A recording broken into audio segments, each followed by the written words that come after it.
Hello everyone. Good morning. I just want to share this to you before ko nga manlaw kong baboy. There is an old guy kanang nagpalit diri ba tapos ana siya nga kanang kay daghan man pugog tao. A lot of people asking me kanang aning nganong wala pa daw ko iya panday nagtarong daw ko eskwela. Of course, magtarong daw eskwela zay kay sa nalay ikasulti sa itong ginikanan, di ba? Kaya nakita po na ako karon daghang mga estudyante, mga bata nga nangabuntis.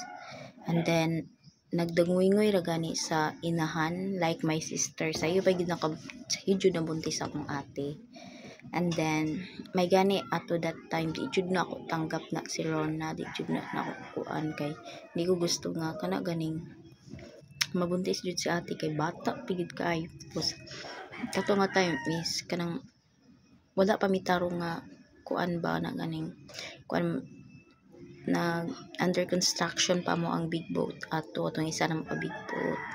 And then niya nagbuntis-buntis pag yun niya si papa kay trikat rato. So naka-decide na ana jud ko nga pati mga tao kuan nga imbis ako daw masunod ana pero wala na ako gina-think. Grade 9 pa ko ato ha, grade 8, grade 9. But I always think nga asa ra na pag makahuman ko daghan jud kuan nga mag-chat sa ako like sa Facebook, sa Messenger.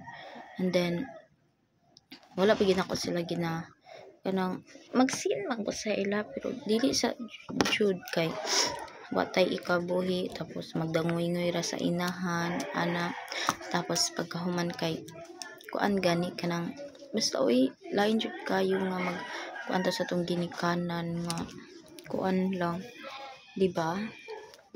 Then wala pay tarong pangita nya makalosyang ka may man kanang kuan ka pero makathink ko di ako sa no may pa magminyo na lang kay para nailiwat like 20 anyos ka na pagka 30 nimo kay naa kay kuan anak pero ang kahimtang pud karon no gid ka kuan kay lisod pait mahal ang bugas. And then ana sila sa ko hanggang graduate na daw ko, hapit na daw ko graduate. Ito'y kaluyan sa ginulor niya mag-graduate, maka-work, maka board exam, and then maka PT so